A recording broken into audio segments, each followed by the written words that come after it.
All right, guys, bringing you another video today. As you can tell from the title and the thumbnail, we're going over Bob Feller.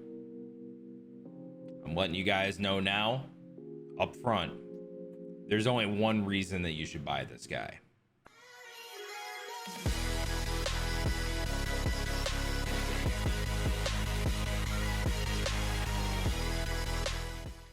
What's going on, guys? How we doing?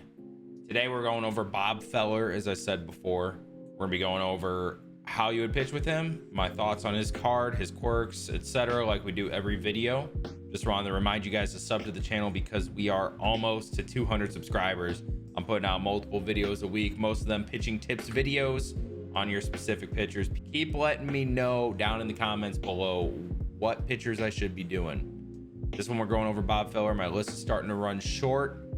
Please let me know who you guys want to see. Like the video. I'm thinking about doing a Future Stars Patino video. If you are interested in that, hit the like button on the video. Let me know like that. Also, guys, I'm just getting done with a Twitch stream tonight. It was pretty nuts.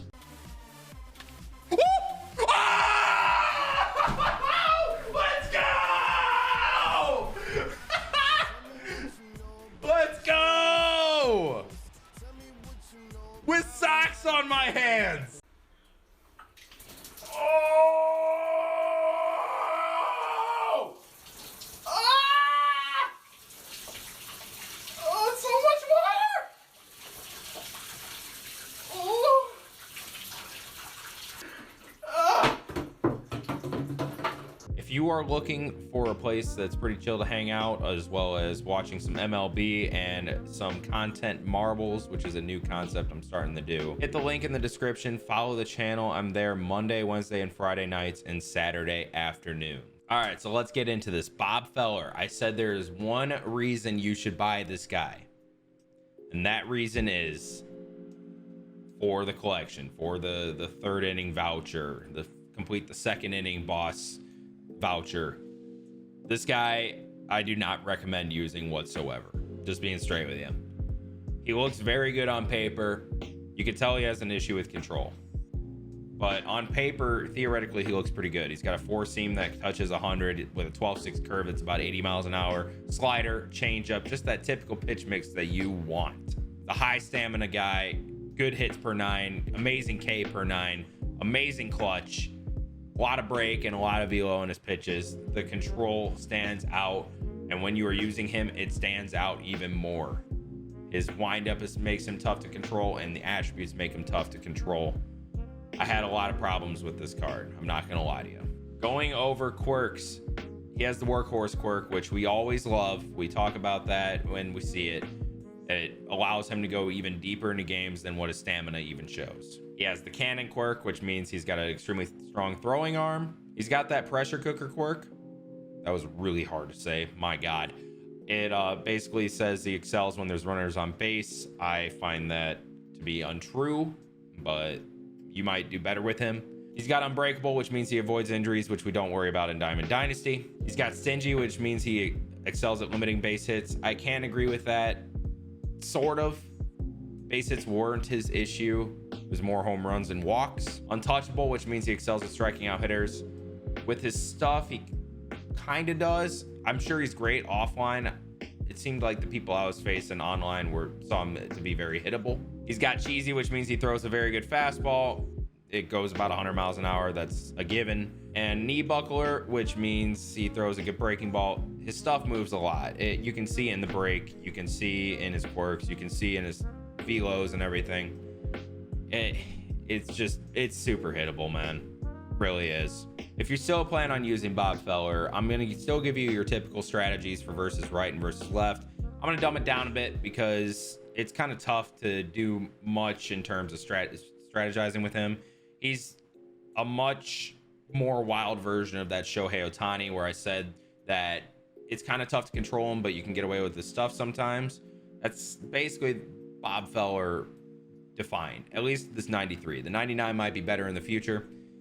Just work four seam up, work four seam in versus righties, slider away, curveball low and away. If you are starting to feel comfortable, do the fastball up and away, fastball up and in, change up low, just the typical stuff. If you are feeling super comfortable, try front door and that slider on the righty, but it's very hard to do this, frankly. The slider I felt hung a lot unless you threw it perfectly, which is very tough to do considering his low control. The curveball, it moved a lot, but it rose out of the hand like a loopy curveball would, and that's what you get with a lot of 12-6 curveball pitchers. The fastball was kind of flat in my opinion. It was easily turned on. You could kind of tell it was coming. The changeup was solid, I guess. It's just really tough to control being his fourth pitch. Versus lefties, you can go up and away with that fastball like I like to do, even anywhere away, to be honest. Fastball up and in for a strikeout pitch. I like going slider back leg on them, but it either hung or I just missed way outside, just not anywhere near where it was supposed to be. The changeup low and away is good. The 12-6 curveball low and away was actually okay if you can locate it. You can do that 12-6 in too, but a good hitter is going to be able to lay that off. Changeup low and in.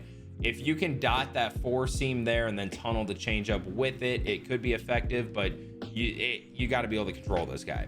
And I mean, as you can tell on this video, I'm already having issues. I'm already giving up a bomb. I gave up a few bombs this game because I would get behind in the count and then I would hang something or have to throw a fastball down the middle and they turn on it. If you can get ahead in the count with this guy, he might be very effective. But I had issues with it, and I tend to be a pretty good control pitcher in my opinion. So I would stray away from using this guy. But if you got him locked in and he's one of your guys, I would use those strategies that I just said, the sequences I just said, and just hope that you can control the ball with him. I'm assuming once you get his confidence up, if you can get his confidence up, he actually controls the ball a lot better and he could be dominant. So if you can get to that point, give him a shot. If you're feeling comfortable with him already after using him, keep doing what you're doing if it's working. But if you're thinking about just buying him and trying him out, I'd recommend not. But that's just my opinion. Guys, I really hope you enjoy the video. I know it is very different from my other videos. This guy is a program boss, and I figured it would be nice to at least get what I thought out there, is even though it's not positive. But if you're using him and he's working out well for you, that's great. But overview of Bob Feller is would not recommend. Incredibly hard to control. Decent stuff, but can be flat or can hang. If you get the confidence up, he might be effective. But yeah, guys, I hope you enjoyed the video. Please leave a like. Please subscribe to the channel. Check me out on Twitch. And guys, until next time, I'll see you later.